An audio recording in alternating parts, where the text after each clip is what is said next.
you've ever taken any type of behavioral assessment, you know it's filled with letters, maybe the styles are named by colors, maybe they're types, but the problem is, do you remember them? And that is why we replaced the letters with the birds.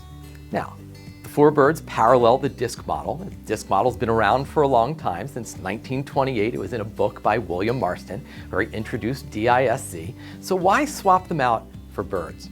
Well, if I were to say to you, this person is a D, what does that mean? You'd have to memorize what the D style stands for.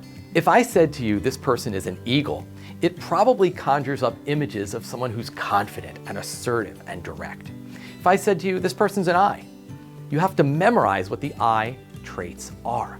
But if I said to you, they're a parrot, immediately you probably think of someone who's talkative, social, and outgoing.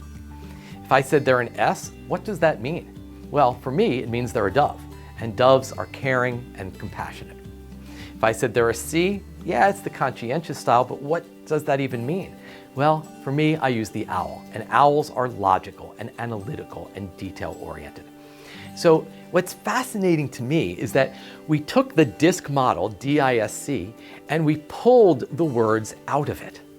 We pulled the words dominance and influencing and interactive, or S, which stands for status quo or steadiness or supportive, or C, which is conscientious. And by the way, there's no agreement as to what those letters even stand for.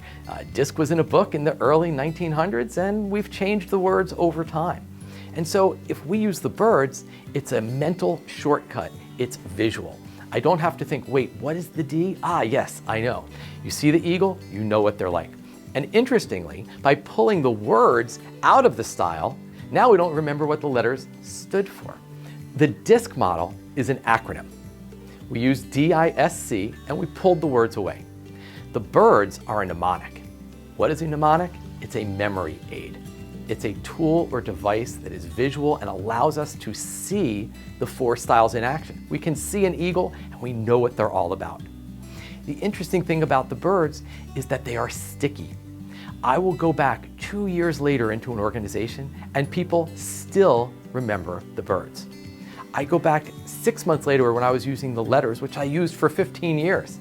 And they're like, wait, which is the D again? I forget. And it's like, you're killing me. I spent a half a day with you teaching you the styles and you don't remember. That's the thing about the birds. People remember them. And you can't apply something that you don't remember. So when you're using the 4 styles represented by the 4 birds, you know they're going to be sticky, they're memorable, and people are excited to talk about it. Rarely have I ever seen someone walk into an office and see a D sitting on someone's desk. I see desktop birds symbolized by these 4 birds on everyone's desk, sometimes 1,000 of them in a company. And that's because people are proud of their style, they're proud to display it, and they're ready to apply it.